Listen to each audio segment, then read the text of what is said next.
레이간 여러분 안녕하세요. 오늘 교회 안에 소아, 동성, 성추행, 성폭행 건에 대해서 너무나 안일하다고 할까요? 혹은 덮는다고 할까요? 그런 문제를 하나 말씀드리고자 합니다.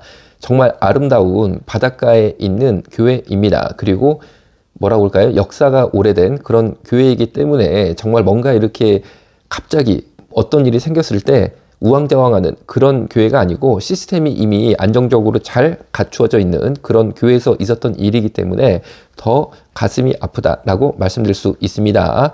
저에게 제보 전화가 담임 목사님께 오셨는데 내용은 전도사님이 양떼인 초등학교 남학생을 동성 성추행을 했는데 이 전도사님이 아무래도 동성애자인 것 같다라는 내용입니다. 들어보겠어요.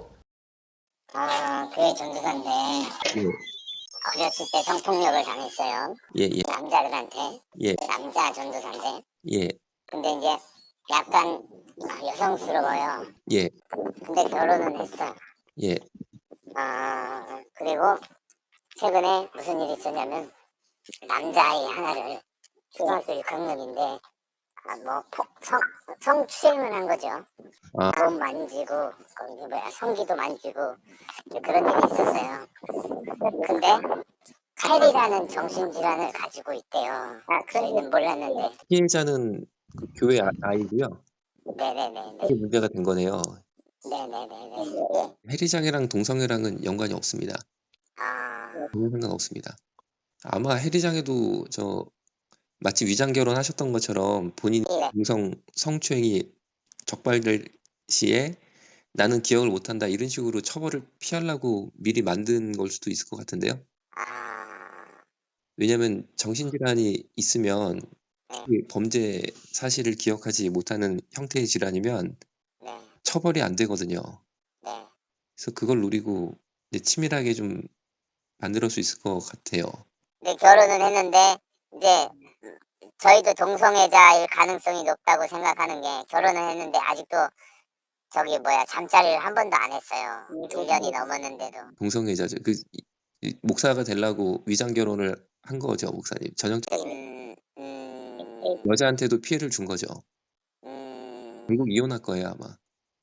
예, 정말로 이 전도사님께서 결혼까지 하셨지만 결혼 이후에 여러분 얘기 들으신 것처럼 성관계라고 할까요? 부부관계라고도 말할 수 있죠. 한 번도 없었다는 거죠. 정말 이 여성은 사모가 된다라고 생각해서 믿음으로 아마 결혼을 하셨을 것으로 저는 좋은 분이라고 생각합니다. 그런데 이런 여성에게도 엄청난 피해를 사실상 주고 있었는데 이런 소아, 특별히 본인이 담당하고 있는 교회의 어린 초등학교 남자애를 동성 성추행하는 것까지 생기니까 이 사모님 마음이 얼마나 아프겠습니까? 정말 마음이 찢어지지 않겠습니까? 그런데 저에게 이런 제보가 왔을 때 사실은 저한테는 법적인 의무가 당연 부과됩니다. 어떤 얘기냐면은 소아 성폭행이나 소아 성추행 건에 대해서 의료인이 알게 될 때는 신고 의무가 발생하고 신고 의무를 이행하지 않으면 당연히 강한 벌금을 물게 됩니다. 왜냐면은 병원에서 진료하다가 이 아이는 성추행 내지는 성폭행 당한 것 같다 라는 것을 의사가 알 수 있어요.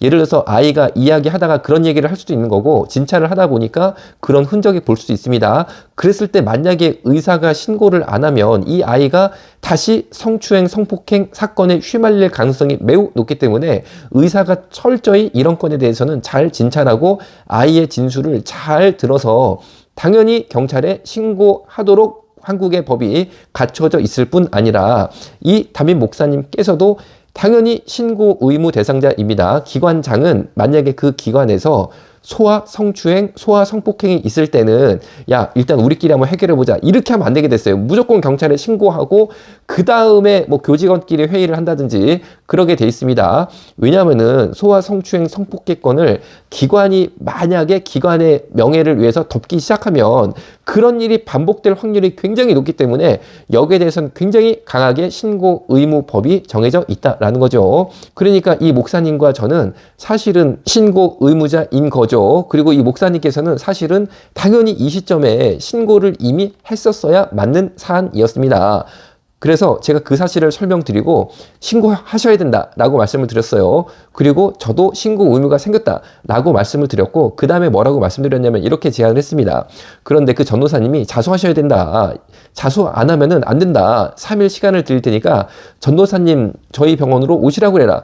그러면 내가 충분히 상담도 하고 같이 내가 경찰서 가서 자수하도록 도와드리겠다.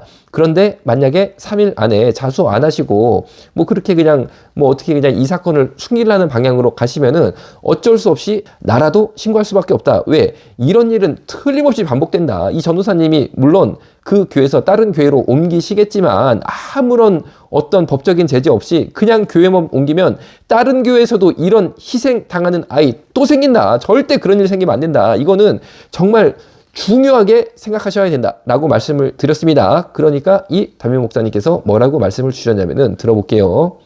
만약에 원장님 그렇게 해갖고 저희 교회 폭탄 맞으면 원장님 책임지실 거예요?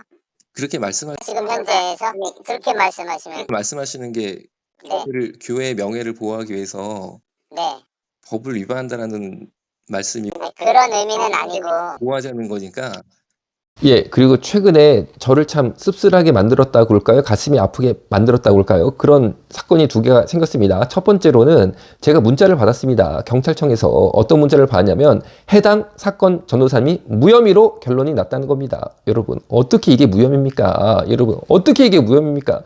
어떻게 되겠습니까? 당연히 교회 측에서 그리고 이 담임 목사님께서 이 사건을 덮기 위한 노력을 하셨을 거라고 저는 의구심을 강하게 가지고 있고 예를 들어서 피해 가정으로 하여금 경찰 조사 시 나 피해당한 적 없다. 우리 가정 피해당한 적 없다. 라고 진술을 하도록 유도했을 가능성이 농후하다라고 저는 판단을 내리고 있습니다.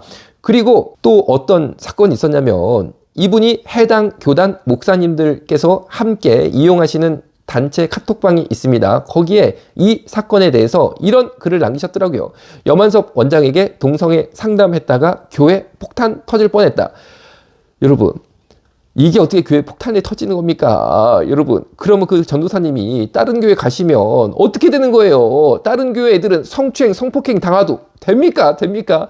정말 이 사건을 정확히 해결을 했어야지. 정말 교회의 명예를 지키자고 이렇게 있는 죄 없게 만드는 것. 아니, 이것이 뭡니까? 이게 도대체 이게 뭡니까? 아니, 그리고 염한섭 원장에게 상담하지 말아라. 이 내용은요. 소아 성폭행, 소아 성추행에 대해서 무조건 우리 목사들이 심합해서 덮어보자. 심합해서 싹 없는 거로 만들어야 된다. 절대 외부에 발산하면 안 된다. 이런 뉘앙스로 저는 읽혔습니다. 너무나 가슴이 아프고 정말 우리 목사님들께서 특히 소아 성추행, 소아 성폭행 그리고 교역자에 의한 동성 성추행 성폭행 건에 대해서 기도하시면서 정말 말씀 안에서 바르게 반응하시는 일이 생기시기를 주님의 이름으로 기도합니다.